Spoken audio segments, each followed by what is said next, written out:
ஒரு நாளைக்கு 2 தடவை 7:30 சந்திக்கிற கடிகாரமே நல்லாதான் ஓடுது.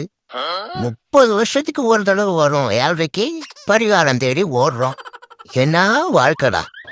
எது நடந்ததோ அது நன்றாகவே நடந்தது. கல்யாணம் எது நடக்கிறதோ அது நன்றாகவே நடக்கிறது. சண்டை, சமாதானம் எது நடக்குமோ அதுவும் நன்றாகவே நடக்கும். அடி வாங்குவதும் காலில் விழுவதும்